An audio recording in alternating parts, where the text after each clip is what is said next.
itu prakteknya harus ada rencana perjalanan. Nah, di dalam planning ini ada survei dulu Bapak-bapak, adik-adik semuanya. Ya, jadi harus ada survei perjalanan dulu. Ya, contoh, ambil jalur, misalnya dari mana ya? Saya nggak tahu daerah sini ya. Itu orang Tegal, mana Tegal? Salah satu misalnya titik A itu adalah terminal BBM-nya atau terminal awal dia memuat, kemudian ke tujuan B.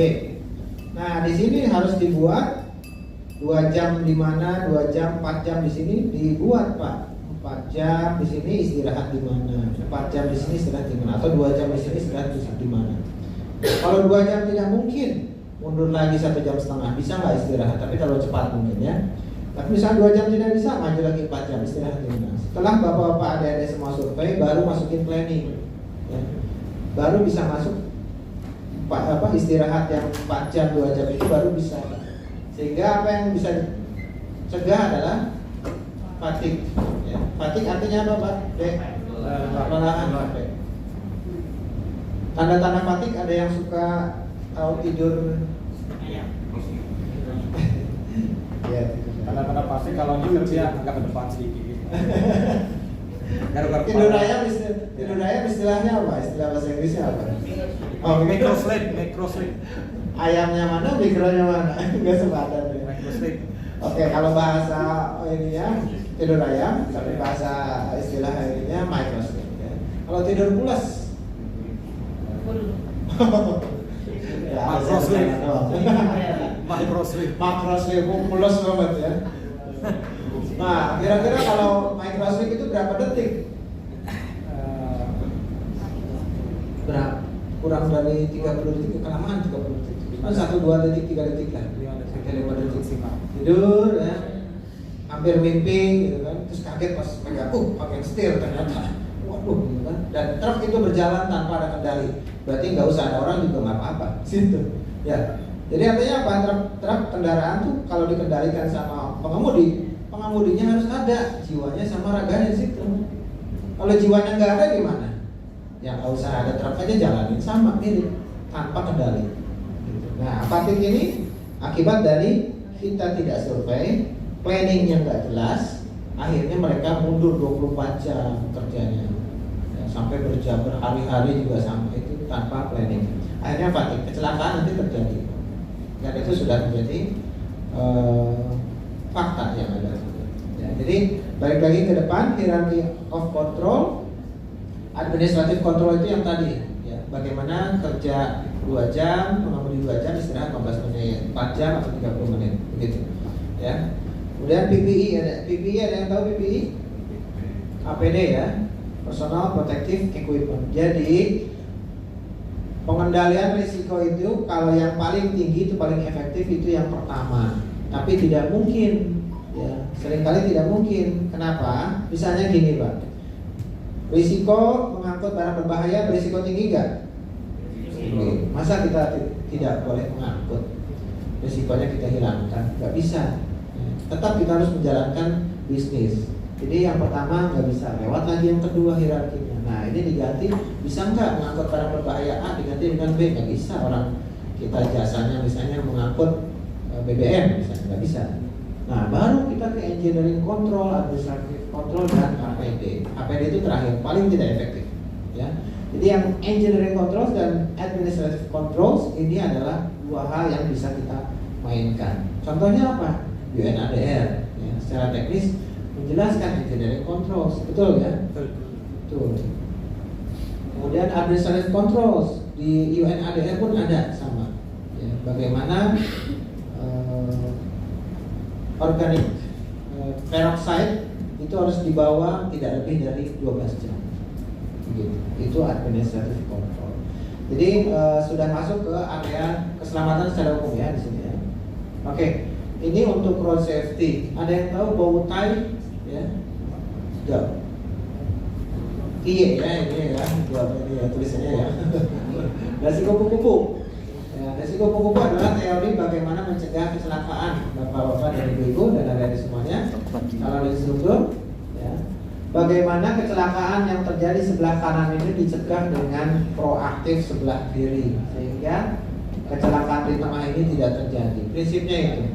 Ya, banyak misalnya tidur yang cukup berapa jam? Nanti calon instruktur menjelaskan kepada awak pengemudi berapa jam nih tidur yang cukup.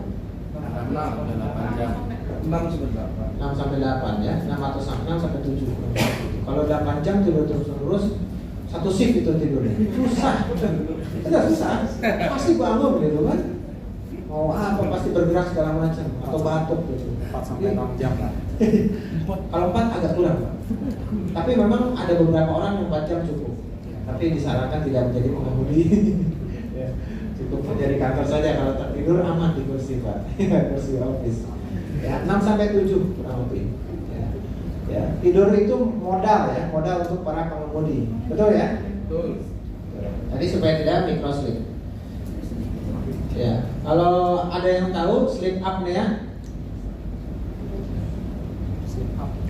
Sleep apnea misalnya.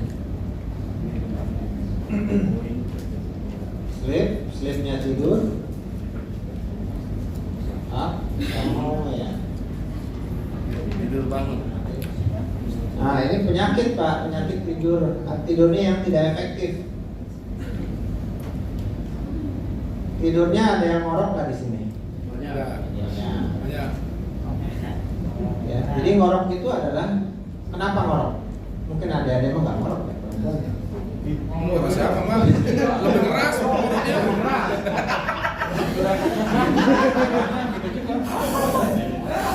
Ini yang di sini kok, di sana cus. Oh, nadanya beda. Kira-kira ngorok itu penyebabnya apa? Ada yang tahu? Kecapean, tidur pulas, ya. Lidahnya itu kayak agak. Nah, betul. Jadi lidah pangkal lidah itu Menyumbat pernafasan. menyumbat jatuh ke dalam, ya agak dalam, kemudian menyumbat pernapasan sehingga tubuh kita harus mengambil oksigen dengan kerja keras. Lama-lama kadar oksigen yang masuk ke dalam otak berkurang terus Pak. Akhirnya siang-siangnya kalau tidurnya malam, siang itu ngantuk. Nah ternyata ngorok itu bukan tanda pules. Ya. Kalau tanda pules itu apa? Tidur satu shift yang tadi Pak. Tapi jarang terjadi. Gak bisa ya, 8 jam itu. Jadi salah satu tidur yang cukup ya itu. Jadi banyak PR yang harus dilakukan untuk mencegah kecelakaan. Ada yang tahu ini lagi nggak ya?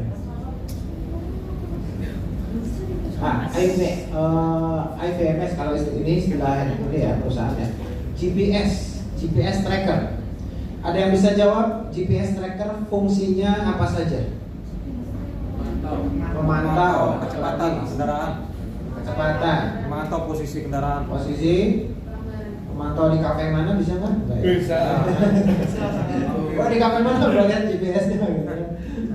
Nah parameternya ada yang tahu apa saja nggak di GPS? Di dalam GPS parameternya tadi kan kecepatan 1. Kecepatan posisi. Ada lagi nggak?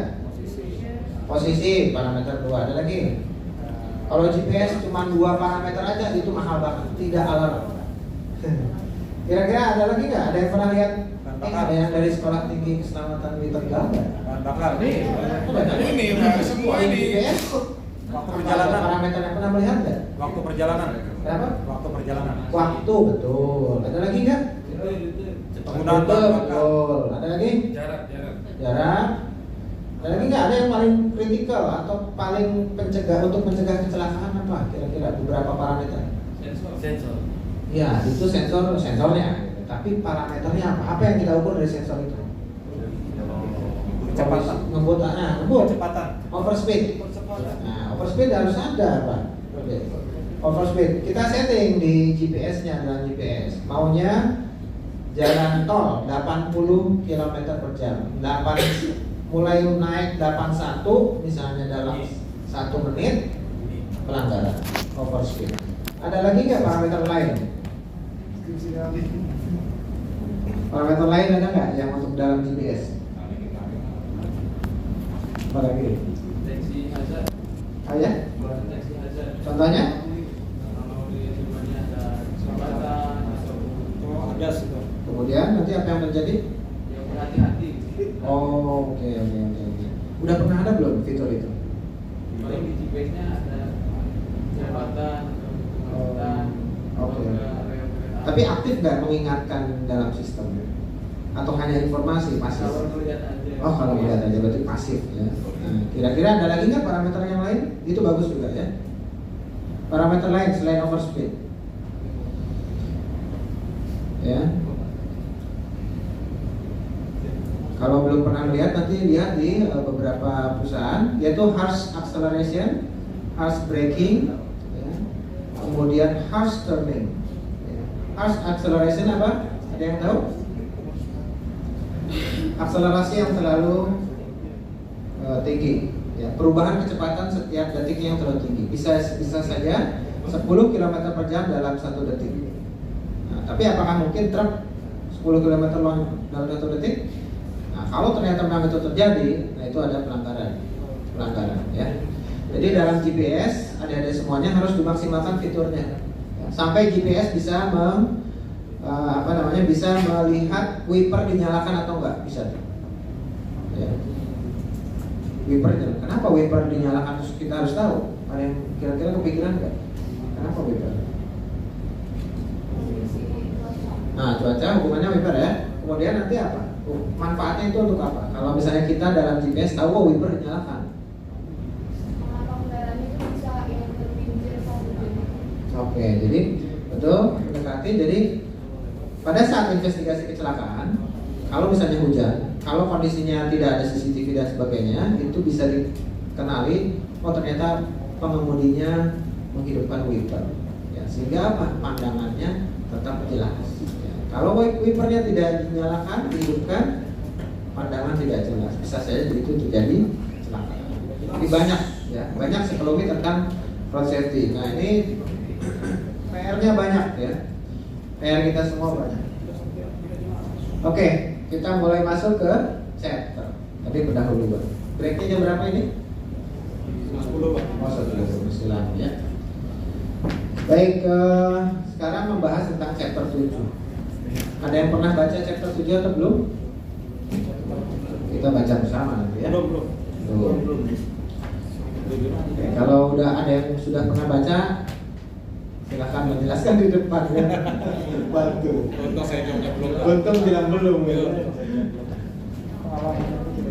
Baik, oke. Ada yang bisa lihat di sini apa artinya nih? Satu gambar apa? Bisa dijelaskan? Gambar apa ini? Seperti orang menengok. Nah, kalau yang masih muda memang begitu Pak, lihatnya wanita cantik nengok ke kanan. Satu gambar lagi ada berapa gambar sini? Gambar nenek. Ya. Jadi pandangan kita itu memang kadang satu barang dua persepsi, ya, atau bisa lebih dari persepsi. Oleh karena itu penting kalau bapak-bapak ada semuanya punya persepsi yang berbeda atau punya masukan yang berbeda, silakan diungkapkan. Bisa saja apa yang dijelaskan, oh ternyata lebih bermakna kalau dengan persepsi atau dengan pendapat yang lebih dari satu. Oke. Chapter 7.1.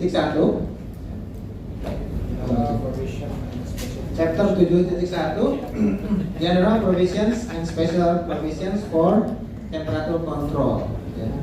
Kenapa temperatur perlu dikontrol? Ada yang kebayang nggak?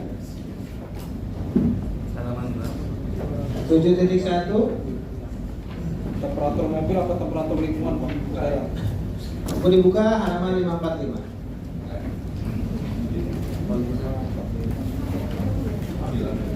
Enggak lah, umur dulu lah 7 tuh. Hijau ini.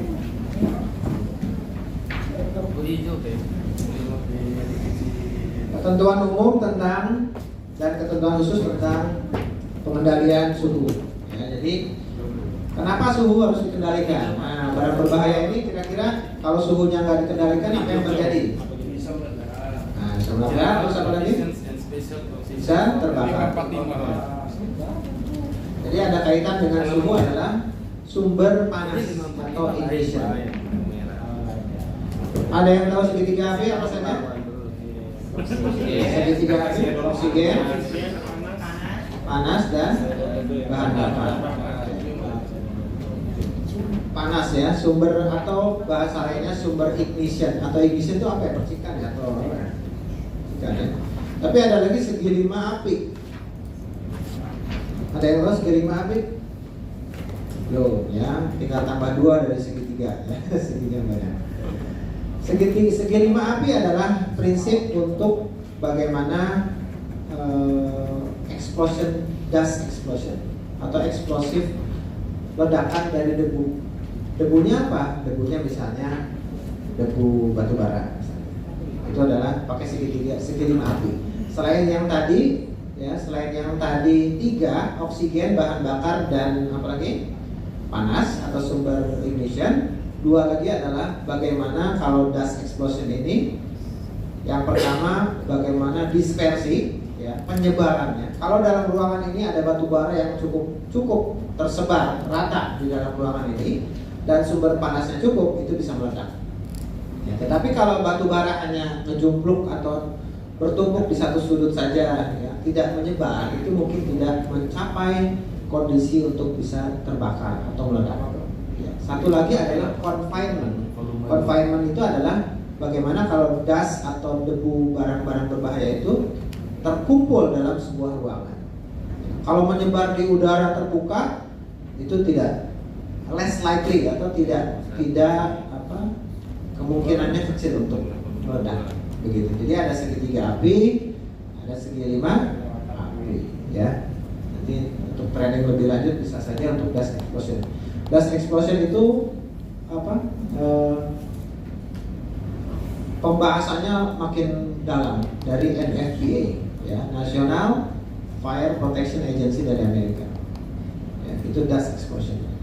Ya, kemudian ya temperature control, ya. Tadi manfaat suhunya dikontrol adalah untuk mencegah sumber panas. Ya. Berarti si barang berbahaya ini kalau panasnya nggak dikontrol itu bakal problem. Problemnya adalah fire atau explosion. Ya. Ada yang tahu kalau ledakan artinya apa? Calon instruktur silakan. Ledakan apa? Ciri-ciri ledakan apa saja? Eksplosif. Eksplosif itu memang sifat, ya. Tapi ledakan, apa yang dinamakan ledakan? Tekanannya tinggi. Tekanan. Ada satu lagi apa? Suhu panas. Suhu panas. Jadi 2 parameter itu adalah merupakan ledakan.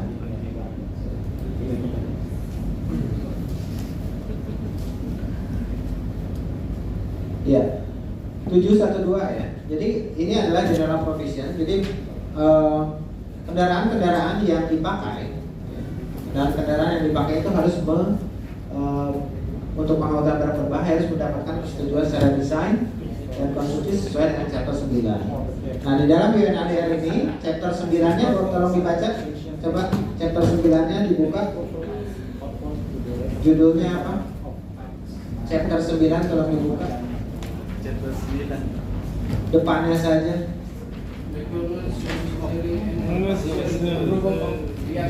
Oke, jadi mengenai teknis kendaraan, ya. Teknis, spesifikasi teknis kendaraan. Nah, dalam UNADR ini dijelaskan yang tadi, Pak. Konstruksinya seperti apa, kemudian kelistrikannya seperti apa, konduit yang harus untuk kabel-kabel seperti apa. Itu ada di chapter 9. Ya, tetapi untuk chapter 9 ini hanya untuk contracting parties, ya. Ada semua dilihat di UNADR-nya, di halaman-halaman depan ada berapa negara tuh yang tergabung sudah menyetujui ikut dengan UNADR. Itu adalah contracting parties. Itu yang memang harus silakan minum dulu silakan. Saya juga minum. Dengan tas Selamat ya tingnya. Liburan Pak Biar kantor. Betul. internasional. Karena ini bukunya Tebal ini, Pak. tebal kali ya. Di Pokoknya buku kalau baca buku ini insya Allah tidurnya cepat. Oh iya asli. Soalnya ditidurin bukunya. Dipukul pakai ini pingsan juga, Pak. Ini tuh ada yang minta juga diterjemahkan, Pak. Ya. Tapi kalau pas diterjemahkan keluar edisi baru, Pak. Repot nanti. Berapa tahun sekali buku ini keluar? Lihat semuanya. 2 tahun sekali. Jadi setelah penyempurnaan IED segala macam keluar lagi yang baru. Repot. Jadi memang jangan diterjemahkan ya. Jadi kita harus memang menguasai bahasa yang ada di sini.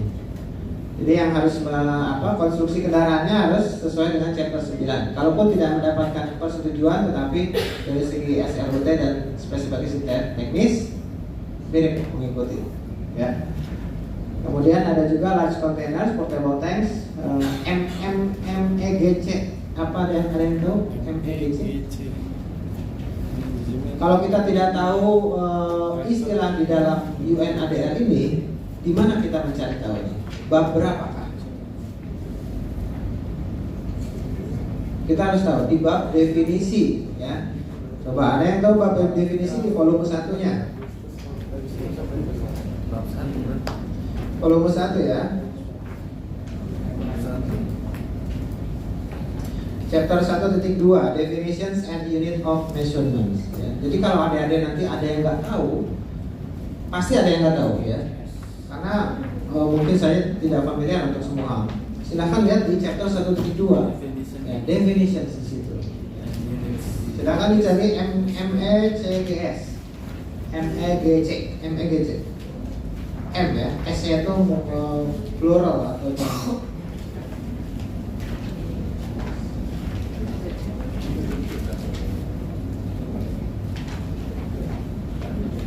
Multiple element gas container. Ya, sudah ketemu? Multiple element gas container. Ya, multiple element Gas containers. Oke, gitu ya. Jadi kalau yang nggak tahu silahkan cari di definisi.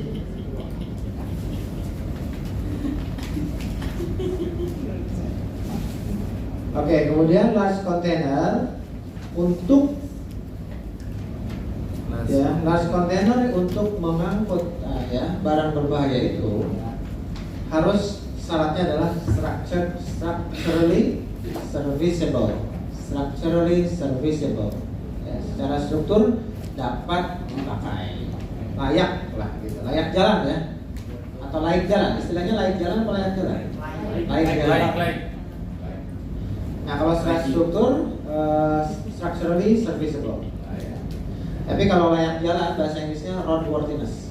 Kalau di laut Layak. seaworthiness. Structurally serviceable adalah bebas dari major defects. Ya. Defects artinya apa? Defect artinya apa? Ada yang tahu?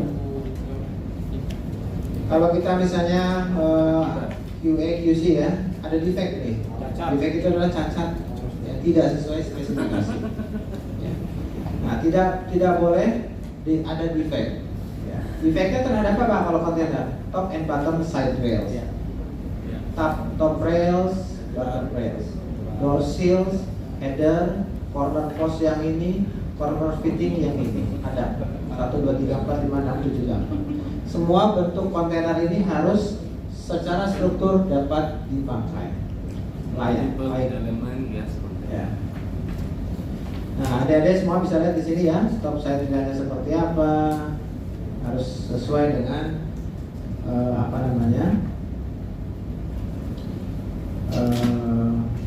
standar ya, standarnya ISO. Saya lupa lagi ISO-nya berapa karena ISO-nya banyak banget ya. Jadi kontainer itu juga ada standar ISO-nya ya, kita akan lihat video tentang continuous applications.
Saya sangat tidak setuju. Jurusan begini masih di kelas Kopassus.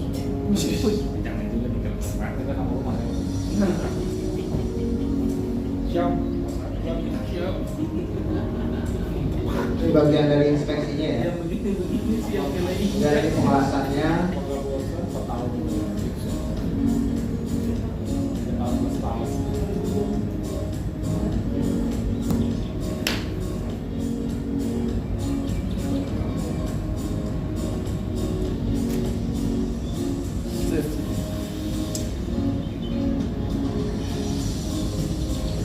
Bagian pintu.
Selesai lah ini pembuatan kontainer ya. Nah, kalau misalnya saya pengen perlihatkan untuk sedikit tentang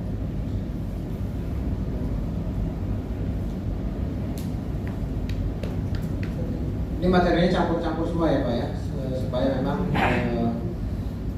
semoga bisa menambah knowledge ya semua.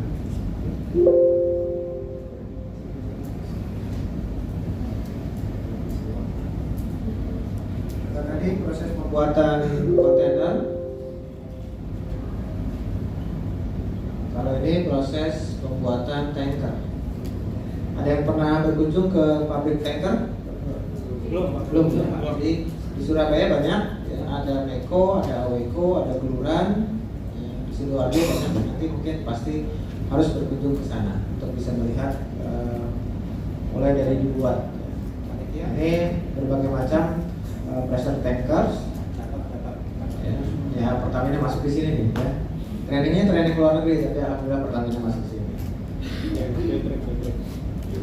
Nah, ini untuk general purpose chemical tanks. Ini bitumen. Bitumen ada yang tahu bitumen? Apa bitumen? Aspal. Aspal aspal proper shipping name-nya apa? Ya, para calon instruktur. Aspal proper shipping name-nya apa? Ayo, kemarin dibahas nggak? Belum. Ya. Aspalnya belum. Aspal bitumen nggak akan ditemukan dalam tabel A ataupun tabel B, ya, karena namanya umum, yaitu adalah elevated temperature substances, ya, koma N O S, not otherwise specified, jadi umum. Ya, ini adalah bitumen. Tapi kalau nama dagarnya bitumen, ya, ada semuanya ya. Kalau nama derivasinya aspal. Ini adalah beberapa tank dari bitumen. Ini untuk gas, ya, gas. Kemudian ini untuk vacuum tanks, truck mounted tanks, kemudian ice-hot tanks, milk and food tanks. Tanker itu adalah sebetulnya ya dustbin atau apa namanya, dustbin itu tong sampah sebetulnya, ya, tapi besar, strukturnya serviceable, harus serviceable, ya. Jadi tangki itu torsion dari stiff. Stiff artinya apa? Kaku. Nah, tadi ada yang saya sampaikan Energy Institute, ya, atau IN, standar IN untuk tanker. Kemudian ini banyak standarnya. Nah, bentuk-bentuk tanker apa saja? Sebelum masuk bagian-bagian tanker apa saja? Barrel, ada yang tahu barrel artinya apa? Barrel itu tankinya. Chassis, running gear, frame, fifth wheel, mounting. Ada yang tahu fifth wheel? Fifth wheel, fifth itu 5, wheel itu roda. Yang mana roda kelima kira-kira kalau dalam semi trailer? Ayo. Mungkin bahasanya yang lain saya mungkin nggak tahu ya. Itu Pak yang buat kunci kalau semi trailer atau masuk ke dalam prime mover kecil tuh. Struktur itu namanya fifth wheel. Landing leg, ada yang tahu landing leg? Saya istilahnya bahasa Inggris ya nanti. Ya, ini ya buat kaki yang semi trailer. Tank top, tank bottom, inlet, outlet, auxiliary equipment. Nah, ini bentuk tangki ada yang round, ada yang elliptical, semi-elliptical, maximum section. Kemudian baffle, ya, bagian depan ini macam-macam bentuknya. Ya. Kemudian konstruksi dari tanker itu bahannya macam-macam. Ya. Ada aluminium, carbon steel, stainless steel dan sebagainya. Nah, tangki BBM itu bahannya apa? Kira-kira ada yang tahu nggak? Carbon steel. Ya, sekarang kalau tangki BBM aluminium 5182 biasanya. Ya. Ketebalannya berapa? Ada yang tahu nggak? Berapa milimeter atau berapa senti? Belum tahu? Ya, 3 milimeter kurang lebih. Ya, ini proses pembuatan tanker. Ya, jadi lembaran-lembaran aluminium itu di rolling dulu. Ya, kenapa di rolling? Supaya istilahnya mengurangi stres. Ya, kan kalau lembaran logam kalau kita tekan nanti dia bisa balik lagi. Ya. Nah, di rolling dulu supaya lemes. Ya. Gitu. Rolling, kemudian baffle. Baffle itu bagian depannya, bagian depan dari tangki atau depan ke belakang. Baffle. Kira-kira ada yang tahu bagaimana cara menyempurnakan sampai kok bisa bagus gini, bulat begini? Pakai apa ya? Ada yang terpikir nggak? Membuat plat yang asalnya lurus menjadi cembung seperti ini. Pakai apa kira-kira? Sampai sempurna. Press panas sih. Pakai press, tapi kalau panas mah nggak ini, kurang.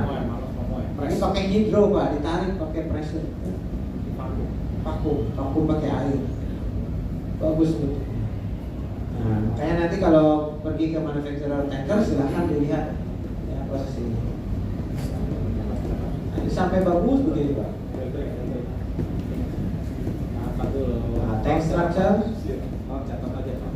Nah, basic. Nah, yang tadi ada semuanya kompartemen ini ya, bagian-bagian dibagi menjadi berapa kompartemen? Kemudian Kemudian di sini, oke, ini bagian atas. Nah, dari semuanya di sini, kalau tanker ini dilihat dari belakang, ada bagian yang seperti ini. Ini namanya coaming, C-O-A-M-I-N. Bukan aming, bukan, tapi coaming. Coaming itu untuk apa? Untuk menahan kalau dia tankernya terbalik, bagian manhole-nya tidak langsung rusak. Masih ada waktu supaya tidak bocor. Jadi kalau tankernya terbalik, bagian manhole-nya terlindungi oleh coaming. Strukturnya harus kuat. Ya. Di dalam coaming ini punya fungsi lain untuk menyalurkan uap ketika loading. Ya. Kan kalau tanker dimasukkan cairan, uapnya pasti kedorong, betul nggak? Kebayang nggak? Nah, uap itu harus disalurkan ke vapor recovery namanya. Ya, kalau bejana ditekan, apa yang terjadi? Kalau nggak ada rilis tekanan, sobek. Kalau sebuah bejana ditarik, divakum, apa yang terjadi nanti bentuknya? Penyok. Nah, oleh karena itu, tanker itu harus punya alat napas. Alat napasnya apa? Di sini Pak, di manhole ada pressure vacuum fan. Fan itu adalah venting. Ya. Nah, venting itu di UNADA juga dijelaskan. Ya, harus ada venting atau harus ada pressure relief device. Ya, namanya pressure relief device kalau di pabrik. Ya. Nah, pressure relief device ini untuk tangki-tangki yang mengangkut barang beracun, barang berbahaya beracun tidak boleh ada pressure relief. Ya. Di kopi ada semuanya? Masih 86 nggak? 87. Izin Pak. Ya, silakan. Saya pernah lihat pembuatan tabung CNG itu bukan penyambungan, tapi dari batangan besi itu dimuaikan sehingga menjadi berongga dia. Jadi bukan apa namanya plat sama-sama khusus untuk CNG ya Pak. CNG ya. Kalau LPG kan memang dari plat ya Pak. Betul. Mungkin gitu ya. Ya, ya. Terima kasih Pak informasinya. Ya, CNG kemudian juga LPG ya memang karena kompres ya tekanannya lebih.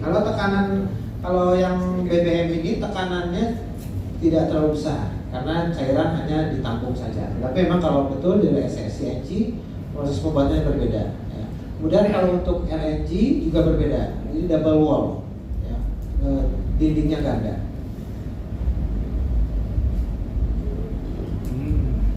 Ya, ini untuk barrel tangki seperti ini. Ada pertanyaan nggak sampai sini? Ada semuanya? Atau saking banyak pertanyaannya jadi nggak bisa nanya? Pak Ipo. Kemudian, nah ini Pak, masih Pak, silakan. tanya Pak. Ya, ini kan terkait dengan standar ya Pak. Tadi kan standar teknik kebanyakan mengadopsi kepada Europe ya, European standar ya. Nah, yang menjadi pertanyaan saya itu, kalau kita mengadopsi dari standar contoh lah, yang sering saya lihat saja sel truck ya. Sel truck itu kan memang kita lihat dari secara konstruksinya juga beda dengan yang mengangkat misalkan minyak kelapa di Kalimantan Barat, banyak kan pembuatan lokal. Nah, maksud saya secara safety memang dia pasti excellent ya. Namun dari sisi cost, kalau menurut pandangan saya, kalau kita memakai standarnya Europe ataupun Amerika ya, kita pakai standar Amerika, Europe itu kan pasti mereka mendesain suatu produk itu ada hubungannya dengan iklim ya, suhu. Nah, safety sih oke, karena safety itu di mana pasti boleh. Tapi pasti ada hubungannya dengan suhu. Nah, karena ada tadi korelasinya dengan katakanlah ledakan dan lain-lain, tingkat suhunya bagaimana, kalau dingin itu kan semuanya berhubungan dengan kimia ya, reaksi ya. Nah, kalau kita di negara tropis Indonesia khususnya ya untuk pergerakan domestik, kalau truk itu pasti kan pergerakan domestik, kan belum ada truk yang dia ekspor dengan truknya mungkin belum ada. Mungkin tankinya saja sih kalau ada, tapi in case kalau seandainya dia operasional domestik, tentunya kan kita menerapkan standar itu sebenarnya cost dari productionnya kan jadi lebih tinggi ya. Nah, sementara kalau kita atur dengan regulasi lokal, kita kurangi standarnya, produknya pun nanti price-nya bisa lebih kompetitif. Nah, gimana Pak pendapatnya Mas Didi? Ya, terima kasih Pak. Ini informasinya dan pertanyaannya excellent Pak. Jawabannya juga memang harus menyeluruh. Jadi apa yang saya sampaikan di sini adalah memang standar Eropa, adik-adik semuanya ya. Mungkin calon instruktur boleh di monitor. Standar di sini adalah standar Euro Pak. Ya, standar Eropa bukan Euro. Nah, sebetulnya standar Eropa ini adalah di chapter 9 Pak, di UNADR ini. Ya, jadi kalau kita lihat misalnya truk bukan hanya Shell ya, truk Petronas, truk Shell, kemudian truk perusahaan swasta, dan sebetulnya truk Pertamina itu sudah mengikuti Pak, sudah mengikuti. Hanya saja prime movernya yang belum. Nah, apa istilahnya prime mover apa Pak? Ada semuanya? Traktor penarik ya, atau truknya itu belum Pak, karena memang itu yang mahal. Misalnya kalau kita Scania P250, P360 ya, atau Actros dan begitu yang mahal. Tetapi kalau sisi tanker itu sudah ikut Pak. Kenapa? Karena tadi manufacturer tanker di Indonesia yang khusus BBM sudah membuat dengan harga yang Indonesia Pak, sudah lokal. Tetapi kalau untuk yang tangki misalnya bawa pome atau kelapa sawit memang masih steel gitu. Jadi standarnya memang cukup dengan steel saja pun tidak masalah gitu. Jadi sebetulnya prinsip yang tadi awal saya sampaikan alarm itu sebetulnya di Indonesia sudah bisa diaplikasikan Pak. Hanya saja yang masih jomplang biayanya adalah untuk prime mover, untuk truk penarik itu yang masih mahal. Kalau karena fitur keselamatan truk penarik misalnya kayak Scania, Mercedes-Benz dan sebagainya itu sudah lengkap, itu mahal harganya. Tapi kalau tanker dari segi tankernya sudah bisa harganya, mungkin sekitar 2 miliaran udah bisa dapat. Dan itu Pertamina membeli tanker dengan harga seperti itu. Jadi sudah masuk dalam cost budget begitu. Mungkin itu sekilas. Ya. Mungkin ada lagi. Ya, sama sedikit Pak. Maksud kami kita kan punya SNI ya Pak. Kalau berbasisnya tadi kita produk kita punya SNI. Kalau kita untuk domestik sebenarnya bisa kita gunakan SNI. Tinggal kita ciptakan kita rumuskan SNI-nya, tank kita buat standar sendiri di Indonesia, dari kaji lanjut, pasti pun nanti harganya pasti lebih murah daripada produk yang kita mengadopsi yang produk-produk itu. Karena dari sisi perbandingan saya itu tadi kita unggul dari sisi iklim Pak. Kalau kita karena kan memang kalau Indonesia habis keluar negeri sekolah dibawa tuh semua produknya ke sini dengan catatan padahal itu dengan membawa kita teknologinya di Euro di sini diterapkan costnya jadi setinggi. Contoh aja Pertamina kan soalnya naik terus harganya. Ya karena standarnya tadi Pak. Iya. Oke, baik, terima kasih overview-nya Pak. Jadi memang SNI adalah hal yang saya juga bergabung Pak. Sebetulnya saya bergabung dalam komoditas trader untuk SNI, untuk ISO betul. Jadi beberapa ISO itu misalnya sudah dilokalkan menjadi SNI betul. Jadi kalau misalnya tanker ini speknya adalah di SNI kan, kemudian mengambil muatan lokal, mengambil komponen lokal itu merupakan solusi seperti itu. Tetapi mungkin yang saya ketahui dari sisi tanker BBM itu semuanya sudah, kalau baja sih memang kadang import ya Pak ya. Jadi memang speknya memang sudah lokal. Artinya apa? Iklim misalnya standar Eropa, kemudian ada sebuah konsiderasi atau pertimbangan iklim di sana. Tapi kalau tanker yang dibuat di Indonesia itu juga sebetulnya tidak overspec Pak, tidak overspec tankinya. Tapi kalau prime movernya mungkin masih overspec. Nah di situ mungkin produksi lokal dan sebagainya itu memang di-SNI-kan dan bisa menjadi solusi betul Pak. Tapi memang yang overspec itu yang truk penariknya. Iya. Nah teman Pak, kalau tadi kita menggunakan truk Scania, Mercy, BMW katakanlah seperti itu kan Euro punya. Betul. Satu komponen yang saya cek di situ yang terlalu memborosan AC Pak, heater. Hampir semua produk-produk mobil pasti ada AC heater. Nah di Indonesia kita perlu.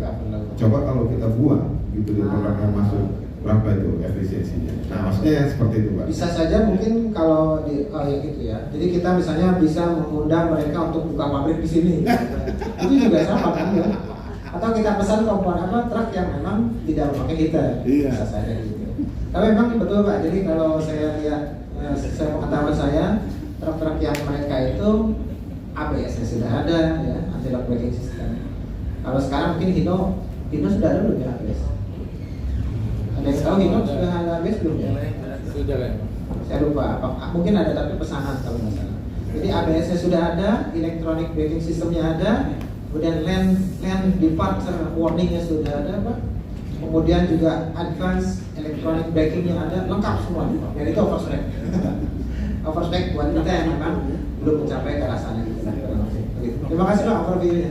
Jadi para calon instruktur di sini adik-adik semuanya, saya mungkin nggak hafal namanya ya satu-satu. Di sini dijelaskan mengapa diskusi itu terjadi, Pak, adik-adik semuanya. Kenapa? Karena ini merupakan solusi bagaimana produk alat angkut yang ada di Indonesia bisa efisien. Nah, caranya gimana? Tapi jangan lupa memang harus safety atau harus mencapai standar keselamatan yang alarm. Ya. Tinggi memang tinggi, tapi alarm enggak. As low as reasonably practicable. Practicable nggak di Indonesia. Dan biayanya sesuai ya. Ya, makasih Pak. Makasih. Lanjut dikit ya, ini boleh ya. Karena memang kalau ini trainingnya berapa hari tadi di Malaysia. Ini trainingnya berapa hari di Malaysia. Saya mungkin kasih overview biar nanti teman-teman mengambil secara singkat di sini, ambil dulu. Nanti pas nanti ada semuanya datang ke manufacturer, oh saya tahu, pernah tahu. Pak, ini bertanya Silakan. Pak, ini bertanya, saya sering melihat untuk truk tangki sendiri di bagian belakang sering terpasang kayak rantai besi itu yang turun sampai ke aspal itu. Ya. Dengar-dengar itu buat grounding seperti apa itu Pak? Oke, pertanyaannya bagus sekali. Itu ekor ya, tepuk tangan dong. Mas saya nggak menyiapkan hadiah ya, hadiah dari Mas Lega aja. Ya, dari Tony Pak. Jadi ya, kalau adik-adik nanti besok teman-teman Pertamina datang atau instruktur, nanti adik-adik minta volume 1 spesifikasi kendaraan. Ya. Nah, di situ ada namanya earthing strap. Earthing itu artinya bumi ya, earthing strap. Fungsinya apa? Fungsinya mencegah listrik statis. Ya. Kenapa listrik statis berbahaya buat BBM? Ada yang tahu? Menyebabkan kebakaran. Ya. Oleh karena itu namanya earthing strap ya, itu untuk mendisipasi listrik statis. Ya. Tetapi ada lihat nanti earthing strapnya nempel jalan apa enggak? Kalau enggak nempel ke jalan berarti dia aksesoris aja, enggak ada fungsinya. Tapi kalau nempel ke jalan, ke tanah, itu membantu listrik statis mendisipasi, namanya dissipation bahasa Inggris, disipasi listrik statis. Bisa distorsi ya? Ya, Distorsi bisa. distorsi sih malingkan distorsi. Kalau disipasi itu semua yang terkumpul dilepaskan lewat suatu kabel. Nah itu earthing strap. Ya. Bagus pertanyaannya. Itu dia mendisipasi itu supaya apa Pak? Supaya akumulasi kan pada saat loading itu Pak. Pada saat loading kan misalnya bensin atau BBM masuk, ya kan loading itu kan dari bawah Pak sekarang ya. Kalau dari atas sudah tidak ada loading BBM. Dari bawah loading masukkan ambient discharge valve 2.500 liter per menit masuk ke dalam tangki. Di dalam itu cairannya nanti naik kan, ya. Naik. Nah pergerakan cairan BBM itu menyebabkan listrik statis. Listrik statis itu nanti akan terakumulasi di sebuah tempat. Kita nggak tahu, nggak kelihatan. Nah, misalnya di ujung dari sebuah logam, misalnya dari sebuah tanker, ujungnya ada valve atau keran. Nah, kerannya itu yang bisa mengumpul listrik statis. Nah, setelah itu harus didisipasi supaya nggak ngumpul. Kenapa? Kalau ngumpul berbahaya. Kalau di sini positif, di sini negatif, ngumpul Pak, ya, tidak dibonding, ya, itu loncat bunga api. Kenapa loncat bunga api bisa terjadi kebakaran? Karena di situ ada uap BBM, begitu. Sehingga harus disipasi. Titik yang ini dan titik yang ini harus disamakan potensial listriknya. Ya, dengan cara digabung dengan kabel bonding. Satu lagi grounding. Ya, setelah dia tersambung sama beda potensialnya sama ya, sama muatan listriknya, salah satunya ditanahkan. Ya, ditanahkan atau di grounding. Kenapa harus ke tanah? Coba. Kenapa tanah adalah media yang paling baik untuk mendisipasi? Kalau insulasi kan menahan ya, justru ini mengalirkan. Ya. Yang mengalirkannya adalah kabel grounding, tapi kenapa ke tanah? Karena tanah adalah resistennya paling kecil. Ya. Resisten itu apa? Hambatan. Ya. Ya, kenapa? Karena contohnya apa? Petir, tanah. Ya. Jadi kalau bapak-bapak sama adik-adik semuanya membuat instalasi penyalur petir, instalasi batangnya itu masuk ke dalam sampai ketemu air kurang lebih. Sehingga dicek nanti dicek pakai avometer. Oh, 0, hampir 0. Nah, itu bagus berarti menyalurkan listrik sampai 0. Itu instalasi penyalur petir. Begitu, ya. Jadi tadi itu hanya salah satu, Mas. Salah satu untuk mendisipasi listrik statis. Sebetulnya banyak. Ada pertanyaan lagi? Apa? Berarti pergerakan kendaraan itu enggak menimbulkan Yang pergerakan kendaraan tidak menimbulkan listrik statis, tetapi pergerakan cairan di dalam sebuah wadah atau dari suatu tempat ke tempat lain menimbulkan listrik statis. berarti ketika itu jalan, berarti earthing strap tidak Perlu. Maksud saya kenapa earthing strap, kalau ada yang nanti lihat earthing strapnya ngangkat, itu tuh udah enggak sesuai spesifikasi. Maksudnya gitu. Jadi yang sesuai spesifikasi harus ke tanah. Gitu. Jadi dia mentanahkan, harus ke tanah. Makanya tadi saya jelaskan kenapa tanah paling bagus, karena dia bisa mengalirkan listrik. Resistennya paling kecil. Resistennya paling kecil, R-nya 0, hampir 0. Karena dalam listrik itu Pak kita butuh resisten supaya mengatur tegangan dan arus. Nah, itu masuk ke teknik elektro itu. Ini elektro Pak Eman. Betul sekali. Oke.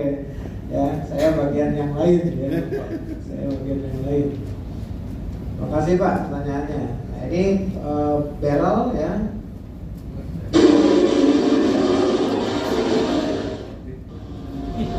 Bagian bawahnya ini secara struktur harus serviceable ya Pak ya.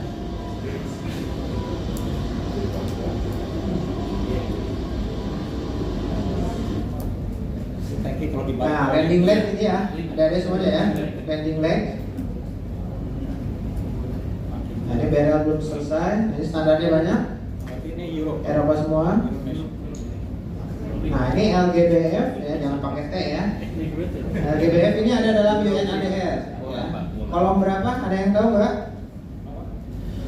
Kolom berapa yang menunjukkan spesifikasi tank ADR di dalam tabel A chapter 3.2. Mana aja dilihat, silakan ada kolom 12 dan 13 ya, ADR tank. Nah, nanti di situ ada lihat banyak macamnya ya, ada L, G, B, F atau S, B, A, N, semua itu spesifikasi tentang tangki ADR. Oke, ini salah satu contoh saja.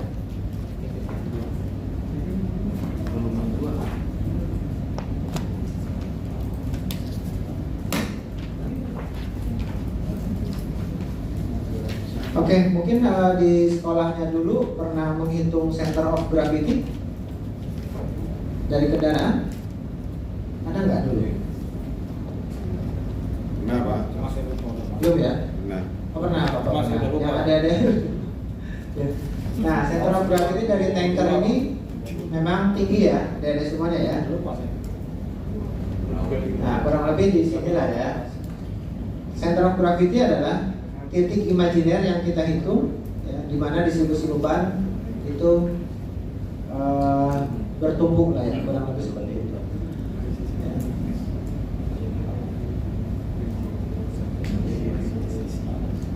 Nah, ini approvalnya dekat ke sana ke Eropa, UNADR ya. Nah, ini juga menjelaskan UNADR bagian 9 adalah construction and approval vehicles, ya. Oke ya, contoh 9 ya. Nah ini ADR equipment, diantaranya ganjal, kemudian self-standing warning triangles, ya. Ini air rinsing liquid, first aid, itu harus ada. Nanti kalau ada semua inspeksi di lapangan, cek ini semua. Ya, kalau memang mengikuti ADR dan peraturan Indonesia, cek semua itu.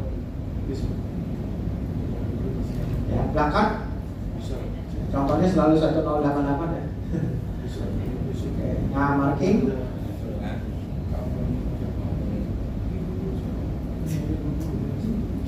4 sisi ya. Nah ini penting emergency response. Nah dangerous goods safety advisor. Nanti adik-adik kalau misalnya sudah masuk ke level instruktur ya otomatis menjadi dangerous goods safety advisor. Ya, harus bisa menjawab. Kalau misalnya tadi aspal PSN-nya berapa itu harus dijawab Pak. Harus langsung bisa. Ya, elevated temperature substances. Kalau nanti misalnya ada kemarin sama Pak Abang sudah dijelaskan belum bagaimana cara mengklasifikasikan. Ya. Nah, misalnya ada sebuah barang titik dirinya flash point-nya berapa, itu sudah ya. Sudah. Itu penting untuk di exercise terus dilatih.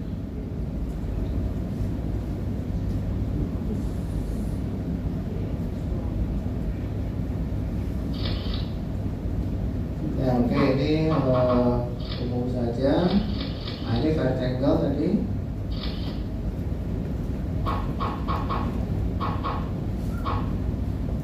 Oh iya. Nah adik-adik semuanya perlu karena saya di sini kelasnya instruktur harus menjelaskan kalau dalam industri berdasarkan NFPA 30 ya ada namanya flammable, ada namanya combustible. Tapi kalau dalam pengangkutan hanya ada flammable liquid ya, atau flammable. Ya. Flash point-nya berapa? Kalau flammable, sebuah cairan dikatakan flammable liquid bila memiliki titik atau flash point berapa? 51 derajat Sama Celcius. dengan atau berapa? Sama dengan atau kurang dari 21 derajat Celcius. Waduh, oke. Sorry, mohon maaf. Ini jangan digunakan dulu yang ini. Tapi kalau untuk UNADR adalah sama dengan atau kurang dari 60 derajat Celcius. Nah, yang akan saya jelaskan di sini adalah dualisme dari flash point. Ya.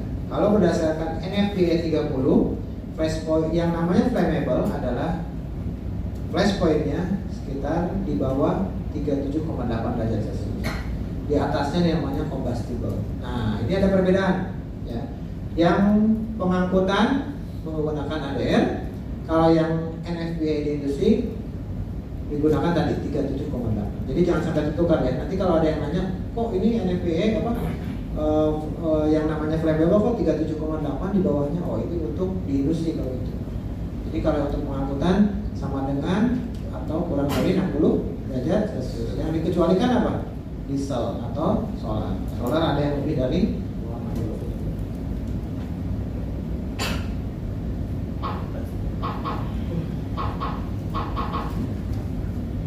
Sudah 1 menit menuju pukul 10. Ini break dulu ya. Iya, Pak.